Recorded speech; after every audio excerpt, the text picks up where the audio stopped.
ನಿಮ್ಮ ಮಕ್ಕಳು ಕೂಡ IAS IPS ಅಧಿಕಾರಿಗಳು ಆಗ್ಬೇಕು ಅನ್ನೋದು ನನ್ನ ಜೀವನದ ಬಹುದೊಡ್ಡ ಕನಸು.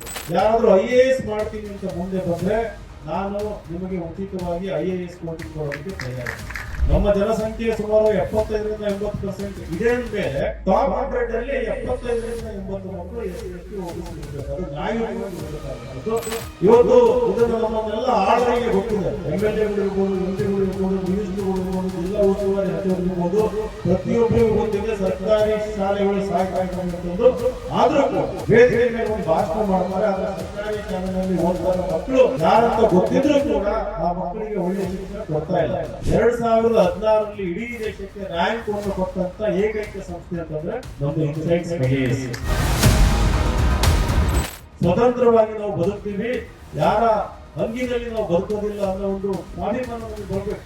ಎಲ್ಲಿಯವರೆಗೂ ಶೋಷಿತ ವರ್ಗದವರಿಗೆ ಅವರ ಓಟಿನ ಮೂಲ್ಯ ಅರ್ಥ ಆಗೋದಿಲ್ಲ, ಅಲ್ಲಿ ತನಕ ಅವರ ಶೋಷಣೆ ನಿರಂತರವಾಗಿ ನಡೀತದೆ. IAS ಕೋಚಿಂಗ್ ಅನ್ನೋದು ನನ್ನ ಇನ್ನೊಂದು ಗುರುತು. ಮೊನ್ನೆ ದಾವಣಗೆರೆ ಎಲೆಕ್ಷನ್ ಅಲ್ಲಿ ಇಂಡಿಪೆಂಡೆಂಟ್ ಕ್ಯಾಂಡಿಡೇಟ್ ಆಗಿ ನಾನು ಎಲೆಕ್ಷನ್ ನಿಂತಿದ್ದೆ. ಚಾಮರಾಜ ಕುಟುಂಬ ಅಂತ ಹೇಳ್ಬೋದು, GM ಸಿದ್ದೇಶ್ವರ ಅಂತದ್ದು ಕಾಂಗ್ರೆಸ್ ಇಂದ ಟಿಕೆಟ್ ಕೇಳಿದೆ, ಟಿಕೆಟ್ ಸಿಕ್ಕಿರಲಿಲ್ಲ. ಇಂಡಿಪೆಂಡೆಂಟ್ ಆಗಿ ಎಲೆಕ್ಷನ್ ಮಾಡಿದೆ. ಕರ್ನಾಟಕದಲ್ಲಿ ಅತ್ಯಂತ ಹೆಚ್ಚು ಓಟು ಪಡೆದ ಇಂಡಿಪೆಂಡೆಂಟ್ ಕ್ಯಾಂಡಿಡೇಟ್ ನಾನು. ಕಲಬುರಗಿ ಜಿಲ್ಲಾಧಿಕಾರಿ ಫೌಜಿಯಾ ತರುಣಂ ನಾನು ಹುಟ್ಟಾಕಿದ ವೆಬ್ಸೈಟ್ ನ ಓದಿ ಅವರು ಕೂಡ IAS ಅಧಿಕಾರಿಯಾಗಿ ಇವತ್ತು ನಿಮ್ಮ ಜಿಲ್ಲಾಧಿಕಾರಿ ಆಗಿದ್ದಾರೆ. ಪಕ್ಕದ ಯಾದಗಿರಿ SP ಅವರು ಕೂಡ ನನ್ನ ಸ್ಟೂಡೆಂಟು, ಬೆಳಗಾವಿ DCP ನನ್ನ ಸ್ಟೂಡೆಂಟು, ರಾಯಚೂರು SP ಕೂಡ ನಮ್ಮ ಸ್ಟೂಡೆಂಟು, ನಮ್ಮ ಸಂಸ್ಥೆಯ ಸ್ಟೂಡೆಂಟ್ ಅಂತ ಹೇಳ್ಕೊಂಡು ಹೆಮ್ಮೆ ಪಡ್ತೀವಿ. ಇವತ್ತು ನಿಮ್ಮ ಮುಂದೆ ಮೈಕ್ ಇಟ್ಕೊಂಡು ಮಾತಾಡ್ತಿದ್ದೀವಿ ಅಂತಂದ್ರೆ ಒಂದಾನೊಂದು ಕಾಲದಲ್ಲಿ ದನದ ಮನೆಯಲ್ಲಿ ನಾನು ವಾಸ ಆಗ್ತಿತ್ತು.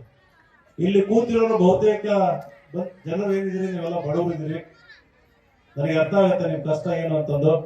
ಆದ್ರೆ ನನಗೆ ಬಹುದೊಡ್ಡ ಕನಸು ಏನಪ್ಪಾ ಅಂತಂದ್ರೆ ಮುಂದೊಂದು ದಿನ ನಿಮ್ಮ ಮಕ್ಕಳು ಇಲ್ಲಿ ಏನೇನೋ ಎಲ್ಲ ಮಕ್ಕಳು ಕೂತಿದ್ದಾರೆ, ಇವತ್ತು ಸಾಂಸ್ಕೃತಿಕ ಕಾರ್ಯಕ್ರಮಗಳಲ್ಲಿ ಭಾಗವಹಿಸೋದಕ್ಕೆ ಬಂದಿದ್ದಾರೆ, ಯಾರನ್ನ ಕರ್ಕೊಂಡ್ಬಂದಿದ್ದೀರಿ, ನಿಮ್ಮ ಮಕ್ಕಳು ಕೂಡ IAS IPS ಅಧಿಕಾರಿಗಳು ಆಗ್ಬೇಕು ಅನ್ನೋದು ನನ್ನ ಜೀವನದ ಬಹುದೊಡ್ಡ ಕನಸು.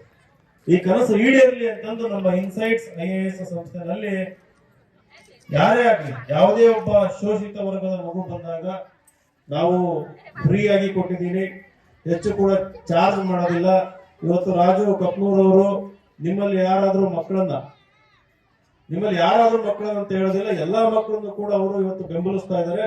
ಅದರಲ್ಲಿ ಯಾರಾದ್ರೂ IAS ಮಾಡ್ತೀನಿ ಅಂತ ಮುಂದೆ ಬಂದ್ರೆ ನಾನು ನಿಮಗೆ ಉಚಿತವಾಗಿ IAS ಕೋಚಿಂಗ್ ಕೊಡೋದಕ್ಕೆ ತಯಾರಿದ್ದೀನಿ. ಹಾಗೆ ಮುಂದಿನ ದಿನಗಳಲ್ಲಿ ಬಹುಶಃ ಮುಂದಿನ ವರ್ಷ ಗುಲ್ಬರ್ಗದಲ್ಲಿ ಕಲಬುರಗಿನಲ್ಲಿ ಒಂದು IAS ಕೋಚಿಂಗ್ ಸೆಂಟರ್ ಕೂಡ ಓಪನ್ ಮಾಡ್ತೀವಿ. ಯಾಕಂತಂದ್ರೆ ಈ ಭಾಗದ ಜನರಿಗೆ ಬಹಳ ಅತ್ಯುತ್ತಮ ಗುಣಮಟ್ಟದ IAS ಕೋಚಿಂಗ್ ವ್ಯವಸ್ಥೆ ಇಲ್ಲ. ನೀವೆಲ್ಲ UPSC ಅಂತ ಕೇಳಿದರೆ ಎಲ್ಲಾರ್ದ್ರ ಮಕ್ಕಳುಗಳು UPSC ಅಂತಂದ್ರೆ ಯೂನಿಯನ್ ಪಬ್ಲಿಕ್ ಸರ್ವಿಸ್ ಕಮಿಷನ್ ಅಂತ ಪ್ರತಿ ವರ್ಷ IAS ಎಕ್ಸಾಮ್ ನ ಕಂಡಕ್ಟ್ ಮಾಡುವಂತ ಒಂದು ಸಂವಿಧಾನದ ಅಂಗ ಸಂಸ್ಥೆ ಅದು UPSC ಅಂತ. ಈಗ ಇದುವರೆಗೂ ನೀವು ಸಂವಿಧಾನದ ಬಗ್ಗೆ ಬಹಳ ಕೇಳಿದ್ರೆ, ಡಾಕ್ಟರ್ ಬಾಬಾ ಸಾಹೇಬ್ ಅಂಬೇಡ್ಕರ್ ಅವರು ಕೊಟ್ಟಂತ ಸಂವಿಧಾನ, ಅದರಲ್ಲಿ ಇರುವಂತ ಒಂದು ಸಂಸ್ಥೆ UPSC. ಇದು ಪ್ರತಿ ವರ್ಷ ಒಂದು ಎಕ್ಸಾಮ್ ಕಂಡಕ್ಟ್ ಮಾಡುತ್ತೆ, IAS ಸಿವಿಲ್ ಸರ್ವಿಸಸ್ ಎಕ್ಸಾಮ್ ಅಂತ, ಭಾರತೀಯ ನಾಗರಿಕ ಸೇವೆ ಅಂತ. ಸುಮಾರು 10 ಲಕ್ಷ ಮಕ್ಕಳು ಅಪ್ಲೈ ಮಾಡ್ತಾರೆ. ಅದರಲ್ಲಿ 5 ಲಕ್ಷ ಮಕ್ಕಳು ಮೊದಲನೇ ಹಂತದ ಎಕ್ಸಾಮ್ ಬರೀತಾರೆ. ಅದಕ್ಕೆ ಪೂರ್ವಭಾವಿ ಪರೀಕ್ಷೆ ಅಂತ ಹೇಳ್ತೀವಿ, ಮೊದಲನೇ ಹಂತದ ಎಕ್ಸಾಮ್. ಅದನ್ನ ಪಾಸ್ ಮಾಡಿ ಎರಡನೇ ಹಂತ ಮೇನ್ಸ್ ಎಕ್ಸಾಮ್ ಅಂತಂದು ಅದರಲ್ಲಿ ಸುಮಾರು 10ರಿಂದ 12 ಸಾವಿರ ಮಕ್ಕಳು ಬರೀತಾರೆ. ಅಲ್ಲಿಂದ ಮೂರನೇದು ಇಂಟರ್ವ್ಯೂ, ವ್ಯಕ್ತಿತ್ವ ಪರೀಕ್ಷೆ ಅಂತಂದು ಸುಮಾರು 2,500ರಿಂದ 3,000 ಜನ ಆ ಒಂದು ವ್ಯಕ್ತಿತ್ವ ಪರೀಕ್ಷೆಗೆ ಹಾಜರಾಗ್ತಾರೆ. ಅದರಲ್ಲಿ 1000 ಮಕ್ಕಳಿಗೆ ರ್ಯಾಂಕ್ ಬರ್ತದೆ. ಈ 1000 ಮಕ್ಕಳಿಗೆ ರ್ಯಾಂಕ್ ಬಂದಾಗ UPSC ಸುಮಾರು ಏಪ್ರಿಲ್ ಮೇ ತಿಂಗಳಲ್ಲಿ ಒಂದು ಫೈನಲ್ ಲಿಸ್ಟ್ ಅಂತ ಅನೌನ್ಸ್ ಮಾಡುತ್ತೆ. ಅದರಲ್ಲಿ 180 ಜನ IAS ಅಧಿಕಾರಿಗಳು, 200 ಜನ IPS ಅಧಿಕಾರಿಗಳು ಇರ್ತಾರೆ. ಸುಮಾರು 45 ಇಂಡಿಯನ್ ಫಾರಿನ್ ಸರ್ವಿಸ್ ಅಂತ, ನಮ್ಮ ಭಾರತ ದೇಶವನ್ನು ಬೇರೆ ದೇಶದಲ್ಲಿ ರೆಪ್ರೆಸೆಂಟ್ ಮಾಡೋದಕ್ಕೆ, ಪ್ರತಿನಿಧಿಸೋದಕ್ಕೆ ಅಂತ IFS ಅಂತ ಆಫೀಸರ್ಸ್ ಇರ್ತಾರೆ. ಈಗ ನಾನು ಆ ಲಿಸ್ಟ್ ಅನ್ನು ನೋಡ್ಬೇಕಾದ್ರೆ ಟಾಪ್ 100 ಅಲ್ಲಿ ಎಷ್ಟು ಮಕ್ಕಳು SC ST OBC ಮಕ್ಕಳಿದ್ದಾರೆ ಅಂತ ಒಂದು ಕುತೂಹಲದಿಂದ ಅಲ್ಲಿ SC ST OBC ಅಂತ ಹಾಕಿರ್ತಾರೆ. ಅದ್ರ ಮುಂದೆ ರ್ಯಾಂಕ್, ಹೆಸರು ರ್ಯಾಂಕ್ ಅದ್ರ ಮುಂದೆ ನಿಮಗೆ ಶಾಕ್ ಆಗುತ್ತೆ. ಟಾಪ್ 100 ಅಲ್ಲಿ OBC SC ST ಎಲ್ಲರನ್ನೂ ಕಂಪೈನ್ ಮಾಡಿದಾಗ ಕೇವಲ 3 ವಿದ್ಯಾರ್ಥಿಗಳು ಮಾತ್ರ ಇರ್ತಾರೆ. ಅಂದ್ರೆ ಟಾಪ್ 100 ಅಲ್ಲಿ ನೀವೊಂದ್ಸರಿ ಯೋಚನೆ ಮಾಡಬೇಕು, ಯಾಕೆ ನಮ್ಮ ಮಕ್ಕಳು ಇವತ್ತು ಟಾಪ್ 100 ಅಲ್ಲಿ SC ST ಮಕ್ಕಳು OBC ಮಕ್ಕಳು ಹೆಚ್ಚಿನ ಸಂಖ್ಯೆಯಲ್ಲಿ ಇಲ್ಲ ಅಂತಂದು. ನಮ್ಮ ಜನಸಂಖ್ಯೆ ಸುಮಾರು 75ರಿಂದ 80% ಇದೆ ಅಂದ್ಮೇಲೆ ಟಾಪ್ 100 ಅಲ್ಲಿ 75ರಿಂದ 80 ಮಕ್ಕಳು SC ST OBC ಇರಬೇಕು. ಅದು ನ್ಯಾಯಯುತವಾಗಿ ಇರಬೇಕಾದಂಥದ್ದು. ಅದೇ ಸಂವಿಧಾನದ ಮೂಲ ಆಶಯ. ಸಾಮಾಜಿಕ ನ್ಯಾಯ ಅಂತಂದ್ರೆ ಪ್ರತಿಯೊಬ್ಬರಿಗೂ ಕೂಡ ನ್ಯಾಯ ಸಿಗಬೇಕಾದದ್ದು. ಅದು ಇವತ್ತು ಆಗ್ತಾ ಇಲ್ಲ ಅನ್ನೋದಕ್ಕೆ ಮೂಲ ಕಾರಣ ನಮ್ಮ ಸರ್ಕಾರಿ ಶಾಲೆಗಳಲ್ಲಿ ಸಿಗ್ತಾರಂತ ಕಳಪೆ ಶಿಕ್ಷಣ. ಇವತ್ತು ಸರ್ಕಾರಿ ಶಾಲೆಗಳಿಗೆ ಹೋಗ್ತಾರಂತ ಮಕ್ಕಳು ಯಾರಂತ ಕೇಳಿದಾಗ ನಿಮ್ಗೆಲ್ಲ ಗೊತ್ತಿದೆ ಯಾರು ಅಂತ. ಕಡಿಮೆ ಫೀಸ್ ಕೊಟ್ಟು ಗುಣಮಟ್ಟ ಇಲ್ಲದಂತ ಶಾಲೆಯಲ್ಲಿ ಇವತ್ತು ಶಿಕ್ಷಣ ಪಡಿತಾ ಇರೋರು ಅಂತಂದ್ರೆ ಶೋಷಿತ ವರ್ಗದವರು. ಇವತ್ತು ಇದನ್ನು ನಮ್ಮನ್ನೆಲ್ಲ ಆಳರಿಗೆ ಗೊತ್ತಿದೆ. MLA ಗಳು ಇರ್ಬೋದು, MP ಗಳು ಇರ್ಬೋದು, ಮಿನಿಸ್ಟರ್ಗಳು ಇರ್ಬೋದು, ಜಿಲ್ಲಾ ಉಸ್ತುವಾರಿ ಸಚಿವರು ಇರ್ಬೋದು, ಪ್ರತಿಯೊಬ್ಬರಿಗೂ ಗೊತ್ತಿದೆ ಸರ್ಕಾರಿ ಶಾಲೆಗಳು ಸಾಯ್ತಾ ಇದ್ದಾವೆ ಅಂತಂದು. ಆದ್ರೂ ಕೂಡ ವೇದಿಕೆ ಮೇಲೆ ಒಂದು ಭಾಷಣ ಮಾಡ್ತಾರೆ, ಆದ್ರೆ ಸರ್ಕಾರಿ ಶಾಲೆಯಲ್ಲಿ ಓದ್ತಾರ ಮಕ್ಕಳು ಯಾರಂತ ಗೊತ್ತಿದ್ರು ಕೂಡ ಆ ಮಕ್ಕಳಿಗೆ ಒಳ್ಳೆ ಶಿಕ್ಷಣ ಕೊಡ್ತಾ ಇಲ್ಲ. ನಿಮ್ಗೆ ಸರ್ಕಾರಿ ಶಾಲೆಯಲ್ಲಿ ಓದ್ಬೇಕಾದ್ರೆ ಅಥವಾ ಶಾಲಾ ಹಂತದಲ್ಲಿ ಓದ್ಬೇಕಾದ್ರೆ ಒಳ್ಳೆ ಶಿಕ್ಷಣ ಸಿಗ್ಲಿಲ್ಲ ಅಂತಂದ್ರೆ ನೀವು IAS ಮಾಡಕ್ಕಾಗಲ್ಲ, ಟಾಪ್ 100 ಅಲ್ಲಿ ರ್ಯಾಂಕ್ ತಗೊಳಕ್ ಆಗಲ್ಲ. ಅದು ಶಾಲಾ ಶಿಕ್ಷಣ ಅನ್ನೋದು ಭದ್ರ ಬುನಾದಿ, ಫೌಂಡೇಶನ್ ಇದ್ದಂಗೆ. ಮನೆ ಕಟ್ಟೋದಕ್ಕೆ ನಾವೇನು ಒಂದು ಫೌಂಡೇಶನ್ ಹಾಕ್ತೀವಿ, ಆ ರೀತಿ ಒಂದು ಸ್ಟ್ರಾಂಗ್ ಫೌಂಡೇಶನ್. ಆ ಫೌಂಡೇಶನ್ ಸ್ಟ್ರಾಂಗ್ ಇಲ್ಲ ಅಂತಂದ್ರೆ ನಾವು ಎಷ್ಟೇ ಕಷ್ಟಪಟ್ಟರು ಕೂಡ IAS IPS ಆಗೋದಕ್ಕೆ ಆಗಲ್ಲ. ಇದು ಬಹಳ ಸುಸಜ್ಜಿತವಾದ ಸಂಚು ಅಂತ ನನ್ನ ಭಾವನೆ. ನಮ್ಮ ದೇಶದಲ್ಲಿ ವ್ಯವಸ್ಥಿತವಾಗಿ ನಡೀತಾ ಇರುವಂತ ಸಂಚು. ನಮ್ಮನ್ನೆಲ್ಲ IAS ಹುದ್ದೆಗಳಿಂದ ದೂರ ಇಡಬೇಕು, ಒಳ್ಳೊಳ್ಳೆ ಸಂಸ್ಥೆಗಳಿಂದ ಡಾಕ್ಟರ್ ಇಂಜಿನಿಯರ್ಗಳಾಗೋದನ್ನ ತಡಿಬೇಕು. ನೀವು ಯಾವಾಗ ಪ್ರಜ್ಞಾವಂತರಾಗ್ತೀರಿ ನಿಮ್ಮ ಆಯ್ಕೆ ಕೂಡ ಪ್ರಜ್ಞಾವಂತಿಕೆಯಿಂದ ಕೂಡಿರ್ತದೆ. ಅಂದ್ರೆ ನೀವು ಪ್ರಜ್ಞಾವಂತರಾದಾಗ ಇಂಥವರೇ ಬೇಕು ನಮಗೆ MLA MP ಅಂತ ಆಯ್ಕೆ ಮಾಡ್ತೀವಿ. ಅಂಥದ್ದು ಆಗಬಾರದು ಅಂತಂದು ನಮ್ಮ ಶೋಷಣೆ ನಡೀತಾ ಇದೆ. ನಿಮ್ಗೆ ಇದೆಲ್ಲ ಅರ್ಥ ಆಗ್ಬೇಕು ಅನ್ನೋದಾದ್ರೆ ದಯವಿಟ್ಟು ನಿಮ್ಮ ಮಕ್ಕಳಿಗೆ ಪುಸ್ತಕದ ಅಭಿರುಚಿ, ಸಾಹಿತ್ಯ ಓದೋದಕ್ಕೆ ಉತ್ತೇಜನ ಕೊಡಿ, ಎನ್ಕರೇಜ್ ಮಾಡಿ. ಮಕ್ಕಳು ಸಾಹಿತ್ಯ ಓದ್ಬೇಕು. ಮಕ್ಕಳು ಸಾಹಿತ್ಯ ಓದ್ಬೇಕಂತಂದ್ರೆ ಪೇರೆಂಟ್ಸ್ಗಳು ನೀವು ಕೂಡ ಪುಸ್ತಕ ಓದೋದನ್ನ ಕಲಿಬೇಕು. ಈಗ ನಮ್ಮ ಮನೆಯಲ್ಲಿ ದನದ ಮನೆಯಲ್ಲಿ ವಾಸ ಇದ್ದಿದ್ದಂತ ಹೇಳಿದೆ. ಸುಮಾರು ನಮ್ಮ ತಂದೆಯವರು ಕೆಲಸ ಇಲ್ಲ ಅಂದ್ರೂ ಪರವಾಗಿಲ್ಲ, ಅಲ್ಲಿ ಇಲ್ಲಿ ಇಸ್ಕೊಂಡು ಸುಮಾರು ಒಂದರಿಂದ 1,500 ಪುಸ್ತಕಗಳು ನಮ್ಮ ಮನೇಲಿದ್ವು. ಆ ಪುಸ್ತಕಗಳು ಇದ್ದಿದ್ರಿಂದ ನಾವು ಪುಸ್ತಕ ಓದೋದನ್ನ ಕಲಿತು ನವೋದಯ ಸ್ಕೂಲಿಗೆ ಅಡ್ಮಿಷನ್ ತಗೊಂಡ್ವಿ. 6ರಿಂದ 12ನೇ ಕ್ಲಾಸ್ ನವೋದಯ ಶಾಲೆನಲ್ಲಿ ಓದಿದ್ದು. ಅಲ್ಲಿ ಇಂಗ್ಲಿಷ್ ಪುಸ್ತಕನ ಓದೋದು ಪ್ರೀತಿ ಮಾಡ್ಕೊಂಡು ಅದನ್ನ ಜಾಸ್ತಿ ಮಾಡ್ಕೊಂಡು ಅಲ್ಲಿ ಇನ್ನೂ ಅಗಾಧವಾದ ಜ್ಞಾನ ಸಂಪಾದನೆ ಮಾಡಿ ನಾನು IAS ಅಧಿಕಾರಿ ಆಗ್ಬೇಕಂತ ತಯಾರಿ ಮಾಡಿದೆ. ಇಂಟರ್ವ್ಯೂ ತನಕ ಹೋದೆ. ಮಧ್ಯದಲ್ಲಿ KAS ಪಾಸ್ ಆಯ್ತು. 2 ವರ್ಷ PDO ಕೂಡ ಆಗಿತ್ತು. ಇದೆಲ್ಲ ಸಾಕಾಗಲ್ಲ ಅಂತಂದು ಬೆಂಗಳೂರಿಗೆ ಹೋಗಿ ನಂದೇ ಆದ ಒಂದು ಸಂಸ್ಥೆ ಹುಟ್ಟಾಕಿದೆ. ಕೇವಲ 40 ವಿದ್ಯಾರ್ಥಿಗಳಿಂದ 2014 ಜನವರಿನಲ್ಲಿ 40 ವಿದ್ಯಾರ್ಥಿಗಳು ಟ್ರೈನಿಂಗ್ ತಗೊಂಡ್ರು. ಅದರಲ್ಲಿ ಮೊದಲನೇ ವರ್ಷ 5 ರ್ಯಾಂಕ್ ಬಂತು ನನಗೆ. 4 ಜನ ಇವತ್ತು DC-ಗಳಾಗಿದ್ದಾರೆ, 4 ಜನ IAS ಅಧಿಕಾರಿಗಳು. ನೆಕ್ಸ್ಟ್ ಇಯರ್ 35 ರ್ಯಾಂಕ್ ಬಂತು. ಅದರ ನೆಕ್ಸ್ಟ್ ಇಯರ್ 70 ರ್ಯಾಂಕ್, ಅದರ ನೆಕ್ಸ್ಟ್ ಇಯರ್ 115 ರ್ಯಾಂಕ್.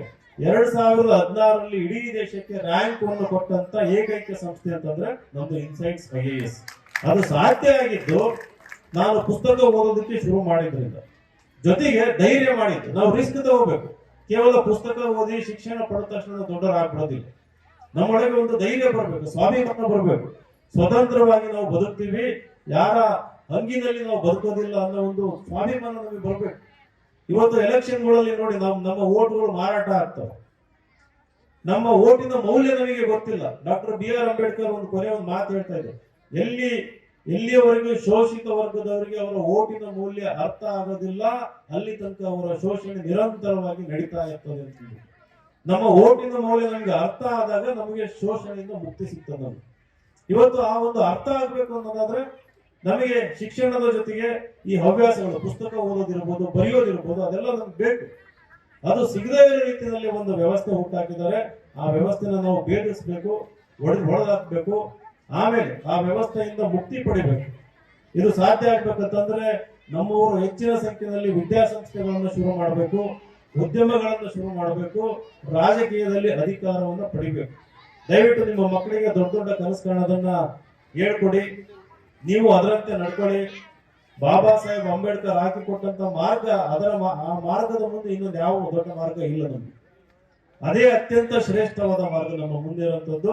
ಉದಾಹರಣೆ ಇದೆ, ನಾವು ಅದನ್ನೆಲ್ಲ ನಿಜವಾಗ್ಲೂ ಫಾಲೋ ಮಾಡಿದ್ರೆ ಅವರಷ್ಟು ಗ್ರೇಟ್ ಆಗೋದಕ್ಕೆ ಅಸಾಧ್ಯ. ಆದ್ರೆ ಅವ್ರು ಅಚೀವ್ ಮಾಡಿದಾರಲ್ಲ, ಅದ್ರ ಒಂದು 5% 10% ಅಚೀವ್ ಮಾಡಿದ್ರು ಕೂಡ ನಿಮ್ಮೆಲ್ಲರ ಮಕ್ಕಳು ಕೂಡ IAS IPS ಅಧಿಕಾರಿಗಳು ಹಾಗೆ ಆಗ್ತಾರೆ.